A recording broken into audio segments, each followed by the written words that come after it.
Yeah, Iowa and New Hampshire are really, really tricky states. They're small. They have their own kind of aspects which make them unique. Iowa is unique because it's a caucus. So all these little endorsements and all these counties and in all these cities really matter.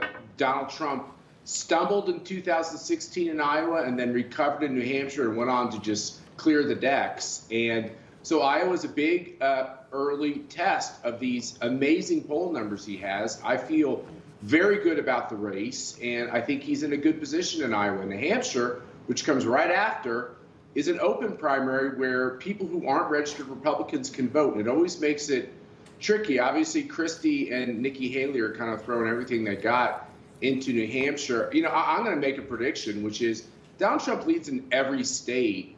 Even if he were to stumble in one of these early states, I believe he's going to have a commanding win for the nomination. It'll just create a little tension in the beginning, but I also think he has a good chance just to sweep everything. I mean, yeah, and we've seen Trump is just dominating in the polls, but we've also seen Nikki Haley with a big boost over just the last month. The Wall Street Journal writing, Haley endorsement marks presidential return of Koch donor network. How big a deal is this for the Haley campaign? It's a big deal in the sense that Nikki Haley's biggest challenge was that she had weak poll numbers and pretty weak fundraising. And when you've got tens of millions of dollars being spent by these billionaires, it gives you a boost. But here's the problem with that.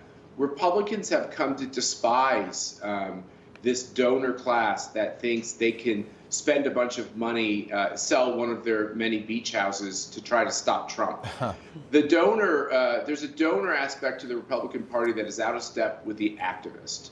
And the good news is the activist turns out to be more powerful than the rich people.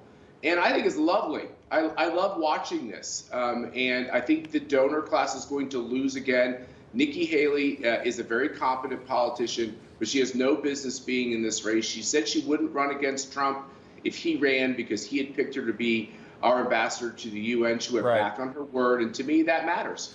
Matt, let me just 30 seconds. There was reporting over the weekend that maybe Nikki Haley and Trump could pair up, and that could be the ticket for Republicans in 2024. Donald Trump Jr. was on Newsmax, and he said, no way to that. Do you think that Trump picked somebody from the outside in 2016 in Mike Pence. Do you think somebody who's still in this race could be his running mate if he's the nominee? Well, let me just put my cards on the table. I think he should pick Dr. Ben Carson. I've seen them work together.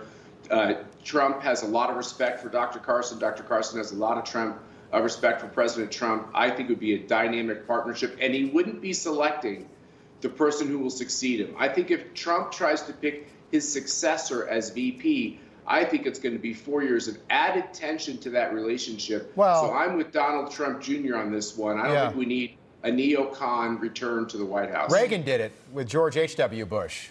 With, I think people would say, success. There's a playbook for that.